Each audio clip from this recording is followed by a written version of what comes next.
राजस्थान सरकार का बजट 2026-27 विधानसभा में पढ़ा जा चुका है। उप मुख्यमंत्री और स्टेट की जो है वित्त मंत्री दिया कुमारी ने बजट को पढ़ा है। काफ़ी लंबा बजट है और काफ़ी बातें उसमें कही गई हैं और एक खास तौर पर उसमें एक विजन जो डाला गया है वो 2047 का जो विकसित भारत विकसित राजस्थान का जो विजन है वो लेके चल रहे हैं। मेरे साथ हैं प्रधानमंत्री के जो इकोनॉमिक काउंसिल है, इकोनॉमिक एडवाइजरी काउंसिल के मेंबर हैं गौरव वल्लभ। उनको सभी जानते हैं, एक इकोनॉमिस्ट हैं। तो इकोनॉमिस्ट के तौर पे सर, नमस्ते सर, इकोनॉमिस्ट के तौर पे मैं आपकी राय जानना चाहता हूं कि इस पूरे बजट को जो है 2047 का जो विजन दिया गया है, क्या उसके हिसाब से बजट जो पिछला भी देखा आपने और अब भी, तो क्या उसके हिसाब से उसी रास्ते पे चल रहे हैं? देखिए, ये बजट को मैं 3 एस में डिस्क्राइब कर सकता हूँ। पहला एस है स्केलिंग ग्रोथ, दूसरा एस है इकोनॉमिक स्टेबिलिटी और तीसरा एस है सोशल कमिटमेंट। ये बजट इन 3 एस पर फोकस्ड है और जैसा प्रधानमंत्री जी का हमेशा से मानना और कहना है कि विकसित राज्य से ही विकसित भारत का संकल्प पूरा हो सकता है। तो अगर हम 2047 में विकसित भारत बनने की बात करते हैं तो निश्चित रूप से विकसित राजस्थान से ही विकसित भारत का रास्ता जाता है। विकसित दूसरे गुजरात, विकसित तमिलनाडु, विकसित बंगाल से ही विकसित भारत का रास्ता जाता है और उसी के लिए सारे राज्य दर राज्य, सारे जो हमारे स्टेट्स हैं वो उसी ऑब्जेक्टिव को पूरा करने के लिए अपने अपने फाइनेंशियल बजट्स दे रहे हैं। आज का जो मुख्यमंत्री जी के नेतृत्व में उप मुख्यमंत्री जी ने बजट भाषण पढ़ा, वो स्केल को दर्शाता है, वो स्टेबिलिटी को दर्शाता है और वो सोशल कमिटमेंट को दर्शाता है। तो ये तीनों एस को जो है लेते हुए ये बजट चल रहा है। इसमें सर एक इकोनॉमिस्ट के तौर पे मैं एक और आपसे बात जानना चाहूंगा कि इसमें आज जो एक एनवायरमेंटलिस्ट हैं जिनको नोबेल पुरस्कार मिला था अफ्रीका में, वांगरी मथाई, उनका कोट करते हुए दिया कुमारी ने कहा कि बिना जो है जो एनवायरनमेंट को साथ लिए बिना, एनवायरनमेंट के सस्टेनेबिलिटी को साथ लिए बिना कोई ग्रोथ या कोई डेवलपमेंट नहीं हो सकता है। तो अरावली के लिए भी इस बजट में 130 करोड़ रुपए का प्रावधान किया गया। इसके अलावा जो है वेस्टर्न राजस्थान में भी जो है जो सोलर प्लांट्स लग रहे हैं वहां जो है पेड़ों की कटाई भी एक इशू है। तो ये सारी चीजें जो है, इसको विकास और इन दोनों चीजों को जो है आप किस तरह से देखते हैं और बजट में भी इनके लिए प्रावधान किए? देखिए, आज राजस्थान की अर्थव्यवस्था का जो आकार हो गया है, अगर हम 2023 से तुलना करें, जब पुरानी सरकार का जब चेंज होके मुख्यमंत्री भजनलाल जी शर्मा साहब की सरकार ने दायित्व संभाला, अगर हम उससे तुलना करें तो राजस्थान की जीएसडीपी, जिसको हम कहते हैं ग्रॉस स्टेट डोमेस्टिक प्रोडक्ट, उसमें 41.5% की वृद्धि हुई है और आज राजस्थान की जीएसडीपी हो गई है 21.5 लाख करोड़। ये कोई छोटा रकम नहीं है। 21.5 lakh crore is the total GSDP of the state of Rajasthan. और जो राजस्थान का ये बजट बना आज जो पेश किया गया, वो 3.5 लाख करोड़ के आसपास का बजट है। 3.5 लाख करोड़ रुपए का रेवेन्यू एक्सपेंडिचर है FY27 में इस बजट में बताया गया है। तो इसमें सोशली, जैसा आपने बताया कि भले ही वो पेड़ लगाने की बात हो, घर तक जल पहुंचाने की बात हो, कैपेक्स, मतलब देश में जैसे 1 तारीख को देश का यूनियन बजट पेश हुआ तो कैपिटल एक्सपेंडिचर हुआ 12,20,000 करोड़। आज स्टेट का बजट पेश हुआ, कैपिटल एक्सपेंडिचर 1 लाख करोड़। मतलब कैपेक्स की क्या भूमिका होती है मैं आपको ये समझाता हूं। कैपेक्स का मतलब रोड बनाना, कैपेक्स का मतलब इंफ्रास्ट्रक्चर बनाना, कैपेक्स का मतलब रोजमर्रा के खर्चों के अलावा खर्चा करना, जिनका वो धरातल तैयार करना जिससे बाकी इकोनॉमी, बाकी सेक्टर्स ग्रो करें। तो जो एक बेस बने, जो एक बेस बनता है, कैपेक्स एक बेस बनाता है। और एक रिसर्च स्टडी हुई है कि अगर आप 1 रुपया कैपेक्स में खर्च करते हो तो जीडीपी में उसका फायदा 2.5 से 3 रुपया होता है। तो अगर 1 लाख करोड़ रुपए का कमिटमेंट कैपेक्स का स्टेट गवर्नमेंट करती है अपने 3.5 लाख करोड़ के बजट में, अपने 21.5 लाख करोड़ की जीएसडीपी की साइज में, तो ये राजस्थान सरकार का एक कमिटमेंट दिखाता है कि हम इंफ्रास्ट्रक्चर को इस बजट में फोकस कर रहे हैं, सस्टेनेबल चीजों को इस बजट में फोकस कर रहे हैं। जैसा आपने फरमाया कि अरावली का issue, mining, sustainable mining, new age mining, जिससे एनवायरनमेंट के साथ माइनिंग किस तरह, इन दोनों का किस तरह सामंजस्य बैठाया जा सके।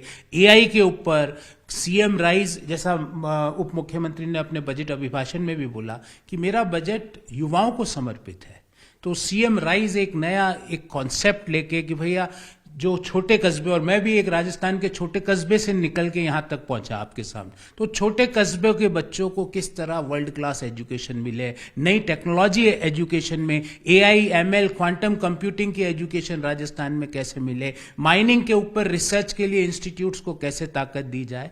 तो हेल्थ सेक्टर में बात की गई, फिर रोड्स नेटवर्क में बढ़ाने में बात की गई, एग्रीकल्चर को, किसान को कैसे ताकत मिले, ईआरसीपी जो एक अभूतपूर्व काम मुख्यमंत्री भजनलाल शर्मा जी के नेतृत्व में हुआ है, उसको और ताकत देने का काम इस बजट में प्रयोजन के द्वारा, बजट एलोकेशन के द्वारा किया गया है। गौरव जी, आप कह रहे हैं कि काफ़ी बड़ा जो है बजट के अंदर जो है बहुत बड़े कैनवास पर जो है इसको एक तरह से चित्रित किया गया है, लेकिन विपक्ष का कहना है कि इस बजट में कुछ नहीं है। इस जो विपक्ष के नेता हैं विधानसभा में वो भी यही बात कह रहे हैं, जो टीकाराम जूली हैं।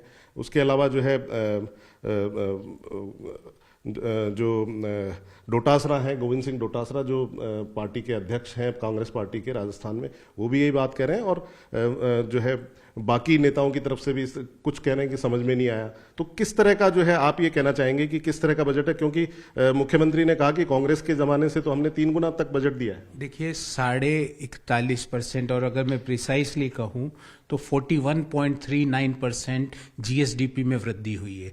आज राजस्थान की पर कैपिटा इनकम 2,02,000 रुपया तक पहुंच चुकी है, जो आज से 2.5-3 साल पहले 1,67,000 थी, 1,67,000। तो ये वृद्धि को आप नकार नहीं सकते। राज्य की जो जीएसडीपी की ग्रोथ है वो लगभग 15-16% के आसपास ग्रो कर रहे हैं।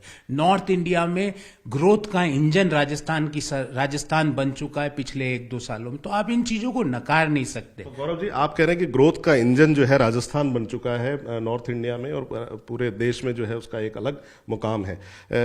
मेरा ये कहना है, आप राजस्थान से बिलोंग करते हैं, राजस्थान के रहने वाले हैं। राजस्थान के युवाओं की भूमिका और राजस्थान के युवाओं के लिए जो बजट में किया जा रहा है, या बाकी जो सरकार अपनी तरफ से और भी, केंद्र सरकार भी और राज्य सरकारें क्या जो कर रही हैं, वो क्या पर्याप्त है, या और क्या लगता है? देखिए क्या कर रहे हैं वो बताता हूं, और फिर पर्याप्तता पे अपना टिप्पणी करूंगा। एजुकेशन पे काम हो रहा है, स्कूल एजुकेशन पे काम हो रहा है, हायर एजुकेशन पे काम हो रहा है, स्किलिंग पे काम हो रहा है, जो कि सेंट्रल गवर्नमेंट भी कर रही है और राज्य सरकार भी कर रही है। स्किलिंग के अलावा अगर हम देखें तो एम्प्लॉयमेंट कैसे जनरेट हो, जिन मैन्युफैक्चरिंग सेक्टर जो एम्प्लॉयमेंट जनरेट, मास लेबर इंटेंसिव सेक्टर्स होते हैं, और राजस्थान में लेबर इंटेंसिव सेक्टर्स एमएसएमईज खूब है, टेक्सटाइल है। आज जहां हम जयपुर में बैठ के ये बात कर रहे हैं तो जयपुर का आसपास तो टेक्सटाइल का पार्क है। दूसरा एमएसएमई है हैंडीक्राफ्ट्स और हैंडलूम। पूरा पश्चिमी राजस्थान हैंडीक्राफ्ट और हैंडलूम, जैसलमेर से लेकर बाड़मेर तक और बालोतरा से लेकर जोधपुर तक हैंडीक्राफ्ट हैंडलूम की बात होती है।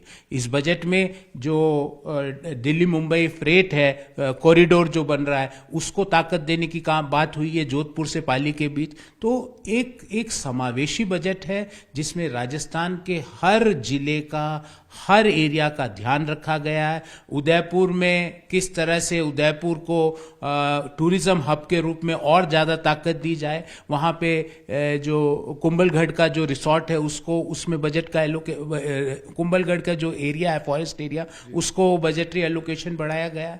तो मेवाड़ से लेकर मारवाड़ तक और हाड़ौती से लेकर धुंधाड़ तक इस बजट में समावेश है। लोगों की एस्पिरेशंस को पूरा किया गया। भरतपुर से लेकर अलवर तक सबकी एस्पिरेशंस का इस बजट में ध्यान रखा गया। और विपक्ष के लिए सिर्फ मैं एक बात विपक्ष के लिए कहना चाहूंगा, हालांकि आज इकोनॉमी का दिन है, जिनको ब से बोफर्स याद हो वो ब से बजट याद नहीं कर सकते। जी गौरव जी, एक बात और, महिलाओं के लिए महिला सशक्तिकरण और महिलाओं को जो है इकोनॉमिकली इंडिपेंडेंट करने का जो एक बीड़ा है, क्योंकि वो भी 2047 जो विजन है उसका हिस्सा है, तो उसके लिए क्या किया जा रहा है? और अभी बजट में जो है सेल्फ हेल्प ग्रुप्स जो है उनके लिए, उनको सशक्त करने के लिए भी काफ़ी बजट जो है इसमें एलोकेशन किया गया है, और महिलाओं के लिए जो है खास तौर पर, और क्या मतलब आपको लगता है ओवरऑल, एक इकोनॉमिक एडवाइजर हैं आप, उसके तौर पे क्या लगता है? देखिए, मैं कुछ बातें जो मैंने, क्योंकि अभी तक मेरे पास बजट डॉक्यूमेंट आया नहीं, जो वित्त मंत्री जी पढ़ रही थी तो मैं कुछ नोट कर रहा था, वो कुछ बातें आपके सामने रखना चाहूँगा कि भले ही वो अस्पताल हो, हेल्थ केयर में रिफॉर्म करने की बात हो, राज्य सुरक्षा फॉर इमरजेंसी रेस्पॉन्स का प्रयोजन इस बजट में किया गया है, ह्यूमन कैपिटल इन्वेस्टमेंट पे बात हुई है, स्टार्टअप्स को ताकत देने की बात हुई है, 7,500 स्टार्टअप्स का इकोसिस्टम राजस्थान में आज काम कर रहा है, उसको इनोवेशन वो कर सके और वो और आगे राजस्थान की इकोनॉमी को ले जा सके, उसके लिए इस बजट में काम किया गया है। रिन्यूएबल एनर्जी बहुत इंपॉर्टेंट चीज, राजस्थान देश को दिशा दिखाने वाला राज्य बन चुका है, तो किस तरह से 2 लाख करोड़ रुपए के इन्वेस्टमेंट इस सेक्टर में हुए हैं और उसका ग्रोथ मल्टीप्लायर इम्पैक्ट महिलाओं को भी उससे फायदा हो रहा है, तो रिन्यूएबल एनर्जी पे इस पे फोकस किया। और एक बहुत इंटरेस्टिंग चीज, एज ए इकोनॉमिस्ट होने के नाते, वित्त मंत्री ने, भजन लाल जी शर्मा जी ने सदन में खड़े होके कहा कि पर डे 8 उद्योगों को जमीन आवंटित की जा रही है। मतलब जो पहले का था ना सिस्टम, कि जो घुमाते थे उद्योगपतियों को, एमएसएमईज को इतना घुमा घुमा के थका देते थे कि वो बिजनेस यहां से छोड़ के दूसरे राज्य में चले जाते थे, वो सब खत्म हो गई। ईज ऑफ डूइंग बिजनेस को इस बजट में ताकत दी गई है। तो आप कह रहे हैं कि ईज ऑफ डूइंग बिजनेस जो है इसमें ताकत दी गई है। इसके अलावा जो है लोग कह रहे हैं कि जो खासतौर पे विपक्षी पार्टियां जो हैं कि युवाओं के लिए इसमें कुछ भी नहीं है, और जो लोन है वो बढ़ता जा रहा है, जो पर कैपिटल लोन है प्रदेश में, तो इससे कैसे निजात पाएगी सरकार? क्या लगता है कि आपको इस तरह के, क्योंकि लोक कल्याणकारी बजट हैं, सरकार के बजट हैं, तो घाटे में तो ये रहते ही हैं। जी, आंकड़ा देता हूं, पूरे देश में सबसे ज्यादा development expenditure to total expenditure एक रेशियो होता है, मतलब 100 रुपया आप टोटल खर्च कर रहे हो तो डेवलपमेंट पे कितना खर्च कर रहे हो। पूरे देश में राजस्थान सबसे आगे। तो अगर राजस्थान 100 रुपये खर्च करता है तो डेवलपमेंट पे 71 रुपया खर्च होता है। मतलब लोगों के जीवन स्तर को सुधारने में किस तरह पैसा खर्च हो, ये कमिटमेंट राजस्थान सरकार ने करके दिखाया, और पूरे देश में ये सबसे ज्यादा आज के समय जब हम ये बात कर रहे हैं। दूसरी बात, हम फिस्कल डेफिसिट की, जो आपने ऋण की और बात करी, अगर 3.5 लाख करोड़ रुपए का रेवेन्यू एक्सपेंडिचर है, उसमें से मात्र 80,000 करोड़ का फिस्कल डेफिसिट है, क्योंकि 3,25,000 करोड़ की रेवेन्यू रिसीट्स हैं। तो ये कहना कि ये फिस्कली इम्प्रूडेंट बजट है, ये गलत है। हाँ, गवर्नमेंट बोरोइंग कर रही है, पर बोरोइंग करके भ्रष्टाचार के लिए बोरोइंग नहीं कर रही है, अपने घरों को भरने के लिए बोरोइंग नहीं कर रही, युवाओं को नौकरी देने के लिए बोरोइंग कर रही है, युवाओं को नए कॉरपोरेट्स में, नई कंपनियों में रोजगार कैसे मिले, इसके लिए बोरोइंग कर रही है। और जो गवर्नमेंट का जो development expenditure to total expenditure ratio है, वो राजस्थान का आज पूरे देश में सर्वाधिक है। मैं और सारे देश की बड़ी स्टेट्स की बात कर रहा हूं, छोटे स्टेट्स को कंपेयर नहीं कर रहा, जैसे राजस्थान, गुजरात, मध्य प्रदेश, उत्तर प्रदेश, बिहार, तमिलनाडु, आंध्र प्रदेश, उड़ीसा, इनमें राजस्थान का development expenditure to total expenditure ratio सर्वाधिक है। ये गवर्नमेंट का कमिटमेंट दिखाता है टुवर्ड सोशल कॉज, और इसीलिए मैं कहता हूं this budget is devoted on 3S: scalability, second social commitment के ऊपर खर्चा करना, और तीसरा स्टेबिलिटी। स्टेबिलिटी का एक उदाहरण मैं आपको दूंगा कि किस तरह जो रिजर्व बैंक ऑफ इंडिया से जो डेट्स के थ्रू लोन लिया, और किस तरह सरकार ने वहां पर 750 करोड़ रुपया बचाया। वित्त मंत्री जी ने इसके बारे में जानकारी विधानसभा के पटल पे रखी। तो ये दर्शाता है कि फॉरवर्ड लुकिंग बजट है, budget devoted to young people of the state, budget for the aspiring Rajasthan, और जिस तरह से 10 पिलर्स की बात की गई, मैं आपको कुछ पिलर्स बताता हूं।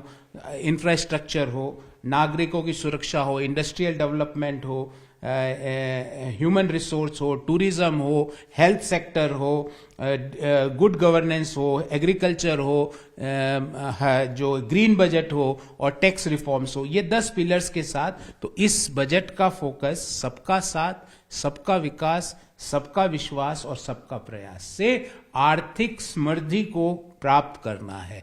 ये बजट राजस्थान के सतत विकास को दर्शाता है। तो ये थे गौरव वल्लभ, जो प्रधानमंत्री के इकोनॉमिक एडवाइजरी काउंसिल जो है उसके सदस्य भी हैं। तो बता रहे थे कि किस तरह से जो है राजस्थान का बजट और राज्यों की तुलना में काफ़ी बैलेंस्ड है, और जो इंफ्रास्ट्रक्चर और डेवलपमेंट का जो आंकड़ा है राजस्थान का, वो काफ़ी और राज्यों से ऊपर है। कैमरामैन अविनाश के साथ हितेंद्र शर्मा, न्यूज़ 18 राजस्थान।